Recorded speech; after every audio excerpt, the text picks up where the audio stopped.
Okay, yay! All right. Third time's a charm. Okay, hi. I'm Lovejoy. I'm super excited to share with you some pieces of queer literature and storytelling that are super inspirational, fundamental to who I am as a person today. So, without any further ado, I'm getting started with Glennon Doyle's Untamed. This is a wonderful, magical, inspirational autobiography question mark. It's a it's Glennon Doyle's book. It's amazing, and I just want to share it with you. Um, okay,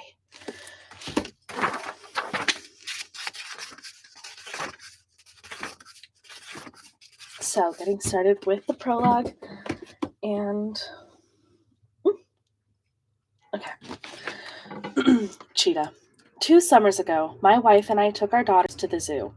As we walked the grounds, we saw a sign advertising the park's big event, the Cheetah Run. We headed toward the families scouting out their viewing spots and found an empty stretch along the route. Our youngest, Amma, hopped up on my wife's shoulders for a better view. A peppy blonde zookeeper in a khaki vest appeared. She held a megaphone and the leash of a yellow Labrador retriever. I was confused. I don't know much about animals, but if she tried to convince my kids that this dog was a cheetah, I was getting a cheetah run refund. She began, "Welcome, everybody. You are about to meet our resident cheetah, Tabitha. Do you think this is Tabitha?" "No," the kids yelled. "This sweet Labrador is Minnie, Tabitha's best friend. We introduced them when Tabitha was a baby cheetah, and we raised Minnie alongside Tabitha to help tame her. Whatever Minnie does, Tabitha wants to do too." The zookeeper mentioned toward the park jeep behind her. A pink stuffed bunny was tied to the tailgate with a fraying rope. She asked, "Who has a Labrador at home?" Little hands shot into the air. "Whose lab loves to play chase?" "Mine!" the kids shouted. "Well, Minnie loves to chase this bunny. So first, Minnie will do the cheetah run while Tabitha watches to remember how it's done. Then we'll count down. I'll open Tabitha's cage and she'll take off. At the end of the route, just 100 meters that way, there will be a delicious steak waiting for Tabitha." The zookeeper uncovered Tabitha's cage and walked Minnie, eager and panting, to the starting line. She signaled to the jeep and it took off. She released Minnie's leash, and we all watched a yellow lab joyfully chase a dirty pink bunny. The kids applauded earnestly. The adults wiped sweat from their foreheads. Finally, it was time for Tabitha's big moment. We counted down in unison. 5, 4, 3, 2, 1. The zookeeper slid open the cage door and the bunny took off once again. Tabitha bolted out, laser focused on that bunny, a spotted blur. She crossed the finish line within seconds. The zookeeper whistled and threw her a steak. Tabitha pinned it to the ground and with her oven mitt paws hunkered down in the dirt and chewed while the crowd clapped. I didn't clap. I felt queasy. The taming of Tabitha felt familiar. I watched Tabitha gnawing that steak in the zoo dirt and thought, day after day, this wild animal chases dirty pink bunnies down the well worn, narrow path they cleared for her, never looking left or right, never catching that damn bunny, settling instead for a store bought steak and the distracted approval of sweaty strangers. Obeying the zookeeper's every command, just like Minnie, the lab she's trained to believe she is. Unaware that if she remembered her wildness, just for a moment, she could tear those zookeepers to shreds. When Tabitha finished her steak, the zookeeper opened a gate that led to a small fenced field. Tabitha walked through the gate and closed behind her. The zookeeper picked up her megaphone again and asked for questions. A young girl, maybe 9 years old, raised her hand and asked, "Isn't Tabitha sad? Doesn't she miss the wild?" "I'm sorry, I can't hear you," the zookeeper said. "Can you ask that again?" The child's mother said louder, "She wants to know if Tabitha misses the wild." The zookeeper smiled and said, "No, Tabitha was born here. She doesn't know any different. She's never seen the wild. This is a good life for Tabitha. She's much safer here than she would be out in the wild." While the zookeeper began sharing facts about cheetahs born into captivity, my older daughter Tish nudged me and pointed to Tabitha. There, in that field, away from Minnie and the zookeepers, Tabitha's posture had changed. Her head was high and she was stalking the periphery, tracing the boundaries the fence created, back and forth, stopping only to stare somewhere beyond the fence. It was like she was remembering something. She looked regal and a little scary. Tish whispered to me, "Mommy, she turned wild again." Ooh, she turned wild again. I like that. I nodded at Tish and kept my eyes on Tabitha as she stalked. I wished I could ask her, "What's happening inside you right now?" I knew what she'd tell me. She'd say, "Something's off about my life. I feel restless and frustrated. I have this hunch that everything was supposed to be more beautiful than this. I imagine fenceless, wide open savannas. I want to run and hunt and kill. I want to sleep under an ink black, silent sky filled with stars. It's all so real, I can taste it." Then she'd look back at that cage, the only home she's ever known. She'd look at the smiling zookeepers, the bored spectators, and her panting, bouncing, begging best friend, the lab. She'd sigh and say, "I should be grateful.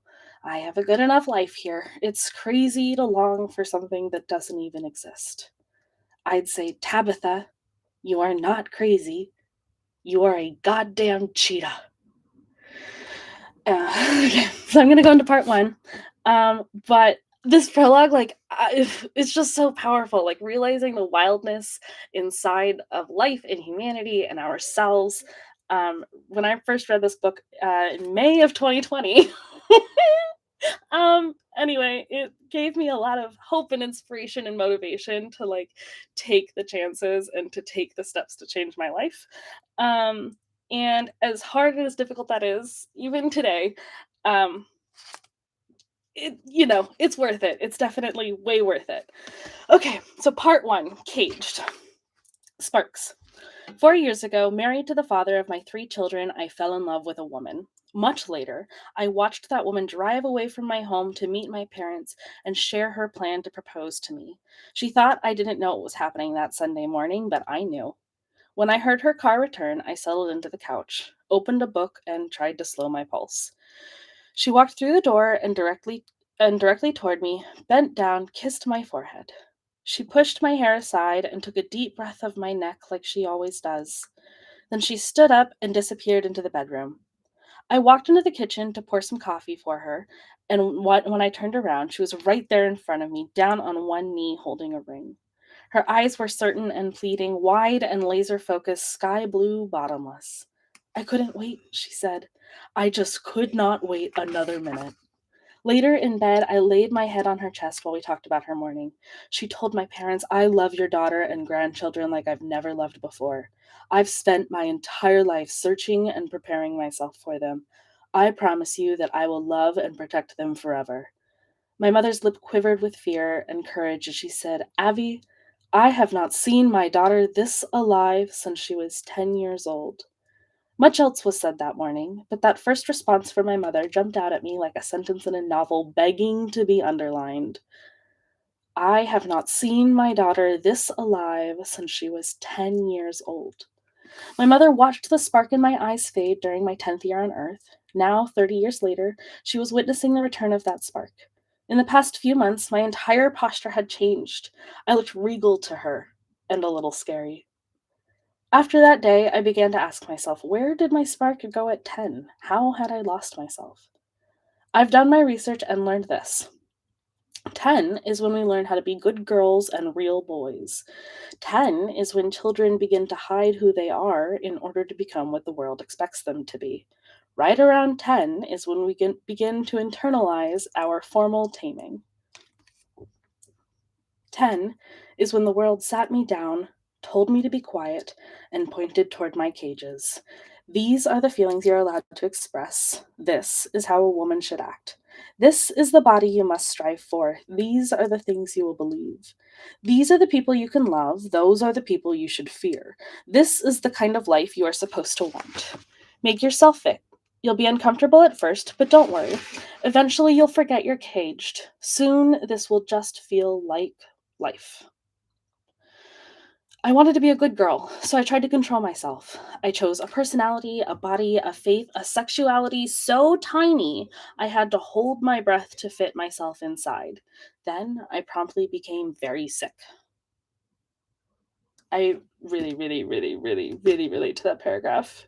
When I first read it the first time, like I had to stop and breathe. I chose a personality, a body, a faith, a sexuality so tiny I had to hold my breath to fit myself inside. Then I promptly became very sick.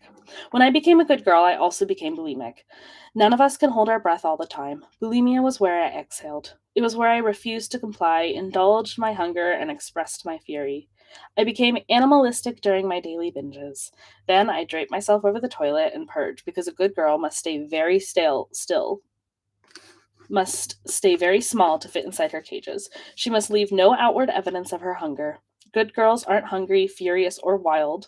All of the things that make a woman human are a good girl's dirty secret. Back then, I suspected that my bulimia meant that I was crazy. In high school, I did a stint in a mental hospital and my suspicion was confirmed. I understand myself differently now. I was just a caged girl made for wide open skies. I wasn't crazy. I was a goddamn cheetah. When I saw Abby, I remembered my wild. I wanted her, and it was the first time I wanted something beyond what I had been trained to want. I loved her, and it was the first time I loved something beyond those I had been expected to love. Creating a life with her was the first original idea I've ever had, and the first decision I've made as a free woman. After 30 years of contorting myself to fit inside someone else's idea of love, I finally had a love that fit, custom made for me by me. I finally asked myself what I wanted instead of what the world wanted from me. I felt alive.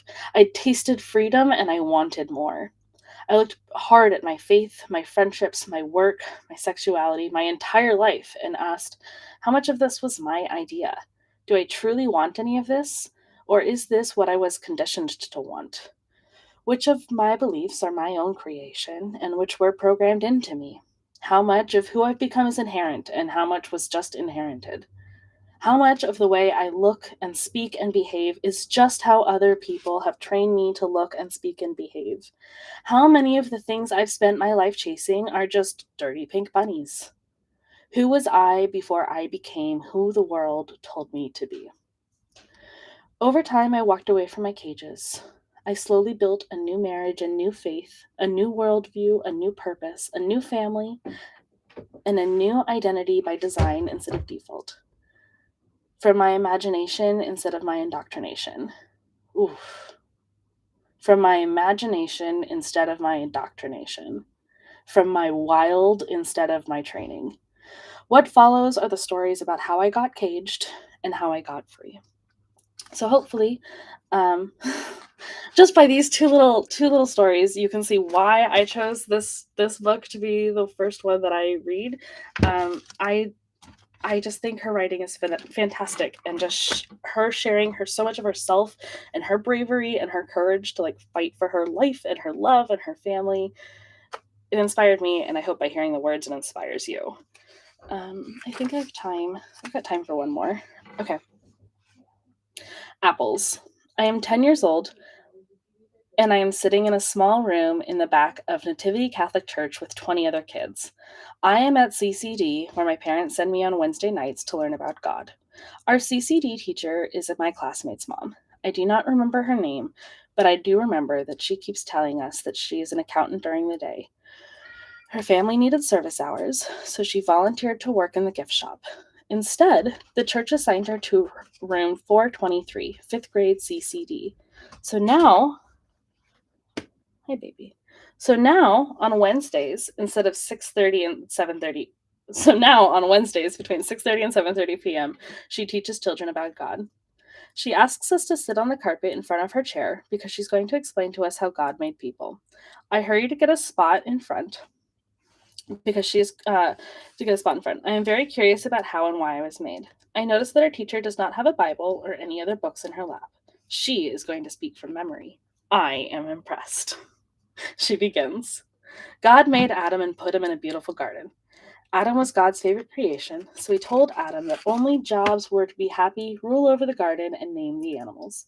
Adam's life was almost perfect, except that he got lonely and stressed. He wanted some company and help naming the animals. So he told God that he wanted a companion and a helper. One night, God helped Adam give birth to Eve. From inside Adam's body, a woman was born. This is why she is called woman, because woman came from the womb of man. Womb, man. I am so amazed that I forget to raise my hand. Wait, Adam gave birth to Eve, but don't people come from women's bodies? Shouldn't bodies be called woman? Shouldn't all people be called woman? My teacher says, raise your hand, Glennon. I raise my hand. She mentions me for me to put it back down. The boy sitting to my left rolls his eyes at me. Our teacher goes on. Adam and Eve were happy, and everything stayed perfect for a while. But then God said there was one tree they couldn't eat from, the tree of knowledge. Even though it was the only thing Eve wasn't allowed to want, she wanted an apple from that tree anyway. So one day she got hungry, picked the apple off the tree, and took a bite. Then she tricked Adam into taking a bite too. As soon as Adam bit into the apple, even Adam felt shame for the first time and tried to hide from God. But God sees everything, so God knew. God banished Adam and Eve from the garden. Then he cursed them and their future children. For the first time, suffering existed on earth. This is why we still suffer today, because Eve's original sin is inside all of us. That sin is wanting to know more than we are supposed to know, wanting more than instead of being grateful for what we have, and doing what we want to do instead of what we should do. That was some careful accounting. I had no further questions. Um, so there's a lot that I want to say about the story of Adam and Eve, but I'm not going to say it here, and I'm not going to say it now because this is not the time or place. But I also was raised going to Sunday school, and when I didn't know what this book was about when I first picked it up. I think I just had a bookseller just pick up just choose 3 books for me, and I just bought them. And like I was stunned when the first 3 paragraphs were 3 stories were what they were, because they are so it just felt so relatable to my own life. But anyway, this is all I have time for today, and I hope you enjoyed this read. And if you enjoyed it enough, you'll be back tomorrow for the rest of the stories. But I wish you well. I hope you have a really amazing day, and thanks for hanging out with me. Take care. Bye.